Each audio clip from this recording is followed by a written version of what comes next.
യേശുവിനോടുകൂടെ ജീവിക്കുന്ന എത്ര ഭാഗ്യമാണ്. യേശുവിനായി ജീവിക്കുന്ന എത്ര നല്ലതാണ്. യേശുവിനോട് ജീവിതം തുടരാതിരിക്കുകയായിരുന്നെങ്കിൽ ഇവിടെ ഇരിക്കുന്ന ഞാനും നിങ്ങളും കാണുകയില്ലായിരുന്നു. കാരണം പിതാവ് ആകർഷിച്ചതുകൊണ്ട് യേശുവിലൂടെ നമുക്ക് ഈ ജീവിതം ലഭിച്ചു എന്ന് ഉറപ്പുണ്ടല്ലോ. സ്തോത്രം. ഹല്ലേലൂയ. ഓരോ വഴിത്തിരിവിൽ ഇനിയും മുൻപോട്ട് പോകാൻ നിവൃത്തിയില്ല എന്നുള്ള നമ്മുടെ പഴയ ഒരു കാലമുണ്ടല്ലോ. ആ നാളെ ഒത്തിരി ആളുകൾ തുരിതുര ആത്മഹത്യ ചെയ്യുന്നില്ലയോ?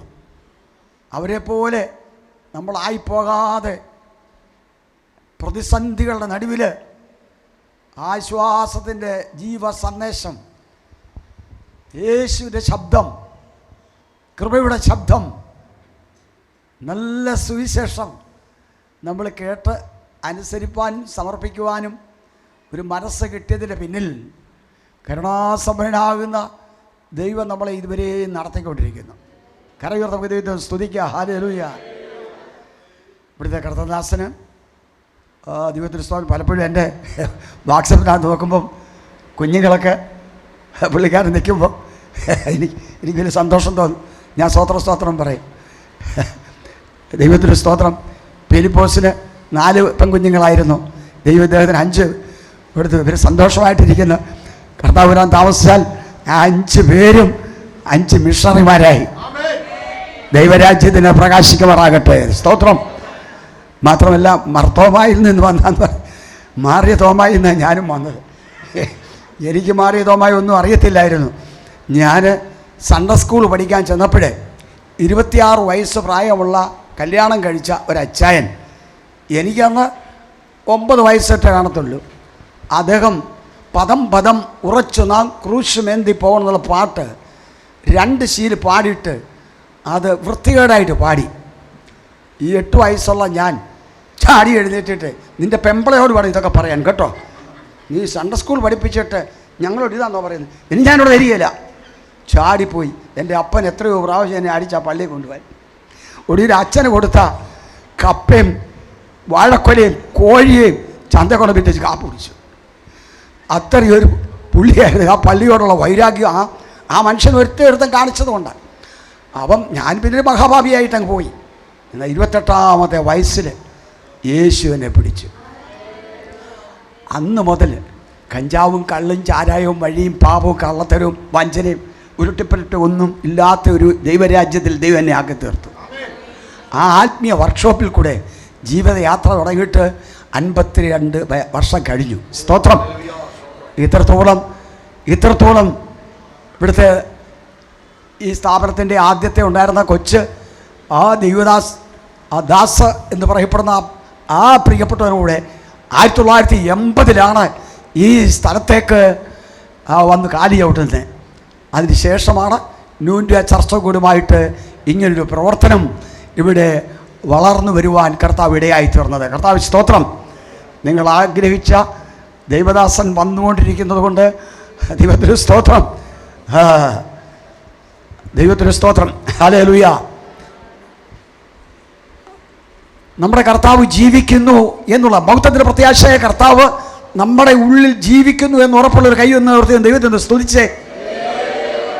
ഈ 5 ദിവസവും നിങ്ങൾ കേട്ടുകൊണ്ടിരുന്ന ആ വചനം നമ്മുടെ ഹൃദയത്തെ ഒരുക്കിക്കൊണ്ടിരിക്കട്ടെ. പ്രത്യാശയോടും ഉണർവോടും ജീവനോടും നമ്മളെ പരിപാലിക്കുന്നവനാണ് പരിശുദ്ധാത്മാവ്. പരിശുദ്ധാത്മാവിൻ്റെ നിർണയകരമായ ഹിതത്തിന് ആരേൽപ്പിച്ചു കൊടുക്കുമോ ആ നല്ല തച്ചൻ മശിഹായുടെ ദിവ്യ ശബ്ദത്തിൽ കൂടെ നമ്മളെ നല്ല ക്ലൈമാക്സാക്കി തീർക്കുവാൻ, നല്ല യോഗ്യമായ രൂപരേഖയിലാക്കി തീർക്കുവാൻ, ഏത് സ്ഥലത്ത് നമ്മൾ ലജ്ജിച്ചു പോകാത്ത വിധത്തിൽ നമ്മളെ പരിപാലിക്കുന്ന പരിശുദ്ധാത്മാവിനെ നമ്മൾ അനുസരിച്ച് ജീവിക്കുമെങ്കിൽ നമ്മൾ എന്നും അനുഗ്രഹിക്കപ്പെട്ടവരായിരിക്കും.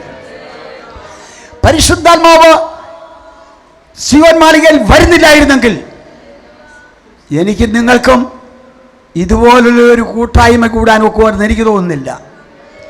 എന്നാൽ യേശു അങ്ങോട്ട് പോകുന്നതിന് മുമ്പേ വാക്ക് പറഞ്ഞതുപോലെ അദ്ദേഹം വാക്ക് പാലിച്ചു. അദ്ദേഹം ചിതറിക്കിടന്ന ശുശ്രൂഷകന്മാരെ ഒരുമിച്ച് പ്രാർത്ഥനയ്ക്ക് ആക്കിയിട്ട് വാഗ്ദത്തം കൊടുത്തിട്ട് അദ്ദേഹം ഇനിയും നിങ്ങൾക്ക് നിവർത്തിക്കാനുള്ളത് പറയുവാൻ ആത്മാവ് സഭയോട് പറയുന്നത് എന്തെന്ന്? ചെവിയുള്ളവൻ കേൾക്കട്ടെ. ചെവി, എല്ലാവർക്കും ചെവി ഉണ്ടെങ്കിലും എല്ലാം കേൾക്കാനുള്ള ആ ശ്രവണശക്തി കുറവാണ്. ആത്മീയ കാര്യങ്ങൾ കേൾക്കാനുള്ള, ദൈവശബ്ദം കേൾക്കാനുള്ള ശ്രവണത കുറവാണ്. അത് ശ്രവണത റെഡിയായിരിക്കണമെങ്കിൽ അകത്തെ മനുഷ്യൻ ആരോഗ്യമായിട്ടിരിക്കണം. അകത്തെ മനുഷ്യന്റെ കപ്പാസിറ്റി യേശു മിശിഹായുടെ ദിവ്യ സ്നേഹം, ഉപദേശം, അദ്ദേഹത്തിന്റെ കാഴ്ചയുടെ ക്രൂശിൽ ചൊരിഞ്ഞ രക്തം കൊണ്ട് എന്നെ വീണ്ടെടുത്തു. അതുകൊണ്ട് ആ വീണ്ടെടുപ്പിന്റെ വിലയായിരിക്കുന്ന സാധുവായ എനിക്ക് ഈ ഭൂമുഖത്ത് ജയാളിയായി ജീവിച്ച് സ്വർഗത്തിൽ പോകണമെങ്കിൽ പരിശുദ്ധാത്മാവ് നടത്തിയാലേ ഒക്കുള്ളൂ എന്നുള്ളൊരു കാര്യ ഗൗരവം നമ്മുടെ ഉള്ളിൽ എപ്പോഴും ഉണ്ടായിരിക്കണം. കർത്താവ് സ്തോത്രം. ഹല്ലേലൂയ. നനയാത്ത നാഴികയിൽ നമ്മുടെ കർത്താവ് വരാൻ പോകുകയാണ്. നമ്മൾ ആരും പ്രതീക്ഷിക്കാത്ത സമയത്ത് കർത്താവ് വരും. പക്ഷേ നമ്മൾ ഈ ലോകത്തിൻ്റെ അരങ്ങേറിയ കാര്യങ്ങളിലും അനാത്മ്യമായ കാര്യങ്ങളിലും ദൈവവുമായിട്ടുള്ള ബന്ധത്തിലുള്ള ആ ബന്ധത്തിൽ നിന്ന് അന്യപ്പെട്ട് റേഷൻ കടയിൽ അരി വാങ്ങിക്കാൻ പോകുന്നത് പോലെയോ ബാങ്കിൽ പണം എടുക്കാൻ പോകുന്നത് പോലെയോ ഞായറാഴ്ച മാത്രം വന്ന് ഒരു ആചാരം മാത്രം നടത്തുന്ന ധാരാളം ബന്ധുക്കോസുകാരുണ്ട്. പക്ഷേ എവിടെ പോകാനാണെന്ന് അറിയത്തില്ല.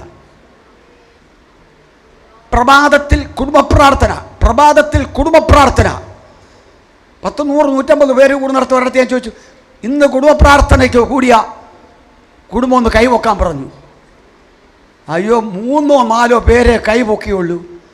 അവർക്ക് മനസ്സിലാകാൻ, തമിഴ്നാട്ടിലായിരുന്നുകൊണ്ട് മനസ്സിലാകാഞ്ഞിട്ടായിരിക്കുമെന്ന് ഞാൻ വിചാരിച്ചു. പിന്നെ തമിഴിൽ കൂടെ ചോദിച്ചപ്പോഴും ആ 3 or 4 പേര് മാത്രമേ കൈപൊക്കിയുള്ളൂ. എനിക്കറിയാം, കള്ളത്തരം പറഞ്ഞാൽ അത് പാപമാണെന്ന് അവരുടെ മനോസാക്ഷിയിൽ അത് പാപമാണെന്ന് ഉള്ളതുകൊണ്ട് അവരുള്ള കാര്യം പറഞ്ഞു. പ്രാർത്ഥനാ ജീവിതമില്ലാത്ത, കുടുംബ പ്രാർത്ഥനയില്ലാത്തവൻ ഈ മരുഭൂമി യാത്രയിൽ എപ്പോഴും അനർത്ഥങ്ങളും അപകടങ്ങളും ഉണ്ടാകാം. നമ്മുടെ ആത്മീയ തോതിൻ്റെ അടിസ്ഥാനം ക്രമീകരണം പ്രാപിച്ച് അന്നന്ന് രാവിലെ കർത്താവുമായിട്ട് നല്ലൊരു ബന്ധം, അതിഭക്ഷണവും ഉപജീവന ചിന്തയും, പിന്നെ ലോകപ്രകാരം ലോകമക്കൾക്ക് മദ്യപാനവും, അങ്ങനെയുള്ള ഗാഠനിദ്രയും സുഭിക്ഷമാകുന്ന ലബോദിക്ക പീരീഡ്, ആ ആസൂത്രിതകരമായിരുന്ന സൗകര്യങ്ങളും സുഖങ്ങളും വർദ്ധിച്ചു. ഞാൻ ഓർക്കുകയാണ്, 40-35 കൊല്ലങ്ങൾക്കൊക്കെ മുമ്പ് നമ്മുടെ ദേശത്തെ വേദികളിൽ ഉള്ള ദൈവമക്കൾ നല്ല കണ്ണുനീരും പ്രാർത്ഥനയുള്ളവരായിരുന്നു. ഇപ്പം കണ്ണുനീര് വരണമെങ്കിൽ ഉള്ളി അടുത്തോടെ കൊണ്ടുപോകണം. കർത്താവ് സ്തോത്രം. എൻ്റെ പ്രിയമുള്ളവരെ, ദൈവത്തിന് സ്തോത്രം. പ്രഭാത പ്രാർത്ഥന. പിന്നെ യോഗത്തിനൊക്കെ വന്നേച്ച് പോയേച്ചായാലും കിടക്കുന്നതിന് മുമ്പേ കുഞ്ഞുങ്ങളൊക്കെ ഉറങ്ങിപ്പോയി പോട്ടെ, നിങ്ങൾ ഭാര്യയും ഭർത്താവും ഉണ്ടല്ലോ, ഒന്ന് പ്രാർത്ഥിച്ചിട്ടുണ്ട്, ഒരു പാട്ടും പാടി ഒരു വേദഭാഗവും വായിച്ച് പ്രാർത്ഥിച്ച് ദൈവത്തിന് നന്ദി പറഞ്ഞോണ്ടെന്ന് ഉറങ്ങ്. സ്തോത്രം. മറ്റേക്ക് ഞാൻ ഒന്നും കാണുകയില്ല. ഇതിലെയൊക്കെ വരുന്ന ചെകുത്താൻ്റെ യാതൊരു പോരാട്ടവും ഉണ്ടാകുകയില്ല. ചില തലേണയ്ക്ക് പകരം വേദവസ്ത്രം വഹിക്കും. ഭയം ഒരു കൊണ്ട് 91 സങ്കീർത്തനം വായിക്കും. അതൊന്നുമല്ല, 91 സങ്കീർത്തനം നല്ലതാണ്. പക്ഷേ അത് മാത്രമേ ഉള്ളെങ്കിൽ അത് മാത്രം തന്നെ അങ്ങ് വായിച്ചാലും നമ്മൾ നിരന്തരമായി ദൈവവുമായിട്ട് നല്ല ബന്ധം ഉണ്ടായിരിക്കട്ടെ. ഞാൻ പ്രസംഗിക്കാൻ ആഗ്രഹിക്കുന്നില്ല. നമ്മുടെ ദൈവദാസൻ അതുവഴി ഞാനിന്നിവിടെ വരാൻ തന്നെ കാരണമായി തീർന്നത്, ദൈവത്തിന് സ്തോത്രം, പാസ്റ്റർ പേരങ്ങ് മറന്നു പോയി,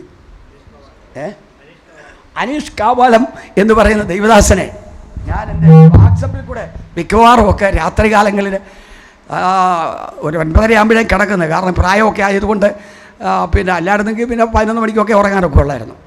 ഒരു 9:30 ആകുമ്പോഴത്തേക്ക് എൻ്റെ പ്രാർത്ഥന കഴിഞ്ഞ ശേഷം ഇതുപോലെ ജീവനുള്ള ചില പാസ്റ്റർമാരുടെ പ്രസംഗം ഞാൻ വെച്ച് ഞാനും ഭാര്യയും ഉറങ്ങും.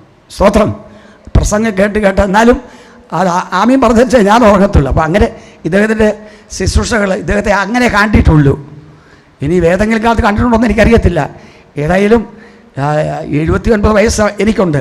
ഇദ്ദേഹത്തിന് അത്രയൊന്നും ആയില്ലെന്ന് എനിക്ക് തോന്നുന്നത്. സ്തോത്രം. അപ്പോൾ അതുകൊണ്ട് എന്തായാലും ഇന്ന് അദ്ദേഹത്തെ നേരിലൊന്ന് കണ്ട് അദ്ദേഹത്തിൻ്റെ പ്രസംഗമൊക്കെ മുഖാമുഖം കേട്ടിട്ട് സന്തോഷിച്ച് പോകാൻ വേണ്ടി ഞാൻ വന്നതാണ്. അതുകൊണ്ട് ഞാൻ പ്രസംഗിക്കാൻ തുടങ്ങിയാൽ പിന്നെ ഇവിടെ നിർത്തത്തില്ല. അദ്ദേഹം പറഞ്ഞ പോലെ ആയിരിക്കും. സൈക്കിളും കൊണ്ട് എനിക്ക് ഇതുപോലെ എൻ്റെ അപ്പൻ സൈക്കിൾ വാങ്ങിച്ചു തരാഞ്ഞതുകൊണ്ട് ഒരു സൈക്കിൾ എടുത്തുകൊണ്ട് പോയി. ചുരുക്കി പറഞ്ഞാൽ വലിയൊരു ബ്രേക്ക് ചെയ്യാൻ അറിയാൻ വരും, വലിയ കുഴിയിൽ പോയി ഒടിഞ്ഞു പോയി. അതിൻ്റെ ഉടനോട് ഞാൻ പറഞ്ഞു, നിവർത്തിയില്ല, കാശുള്ളപ്പം വാങ്ങിച്ചു തരാം. എന്നെ അയാൾ അടിക്കാതെ വിട്ടു. അതെ, പിന്നെ ഈ കൈ കൊണ്ട് 100 കണക്കിന് സൈക്കിൾ വാങ്ങിച്ച് വേലമുഖങ്ങളിൽ കൊടുക്കാൻ ദൈവം ഭാഗ്യം തന്നു. അത് കർത്താവുകൾ വന്നതുകൊണ്ടാണ്. അതുകൊണ്ട് ഇന്ന് ഞാൻ എൻ്റെ വാക്കുകൾ നിർത്തുന്നു. ദൈവമായ കർത്താവ് അനുഗ്രഹിക്കപ്പെട്ട, മാത്രമല്ല ഇവിടുത്തെ സ്ഥലം പാസ്റ്റർ നല്ല അനുഗ്രഹിക്കപ്പെട്ട മെസ്സേജാണ് ഇവിടെ സംസാരിച്ചത്. അദ്ദേഹം അകത്തും പുറത്തുമുള്ളത്. അതുകൊണ്ട് ഇപ്പോൾ ഉച്ച സമയം മധ്യമാകതി, ഞാനും ഒരു 1:30 ആകുമ്പോഴെങ്കിലും എനിക്ക് വീട്ടിൽ പറഞ്ഞത്ര. എൻ്റെ ഭാര്യയും ഇച്ചിരി ബലഹീനമാണ്, എങ്കിലും അവളുടെ സ്നേഹം എനിക്ക് കുറഞ്ഞിട്ടില്ല. കാരണം എൻ്റെ കൂടെ 55 വർഷമായി എൻ്റെ കൂടെ ഞങ്ങൾ ഒന്നിച്ചാണ്, വേറെ ഒന്നുമില്ല. സ്തോത്രം. ഇപ്പം ഞങ്ങൾ 2 പേരോടെ ഉള്ളൂ. അപ്പോൾ അതുകൊണ്ട് ഇച്ചിരി ബലഹീനമായിട്ടൊക്കെ ഇരിക്കുക. അതുകൊണ്ട് എനിക്ക് ഇച്ചിരി നേരത്തെ പോകണമെങ്കിലും ഇവിടുത്തെ ദൂത് കേട്ട് ആസ്വാദം കഴിഞ്ഞ് ഞാൻ പോകത്തുള്ളൂ. കൈയുയർത്തലല്ലേ നീ പറഞ്ഞേ. അപ്പോൾ അനന്തരമായ ദൈവദാസന് ശുശ്രൂഷ ചെയ്യട്ടെ.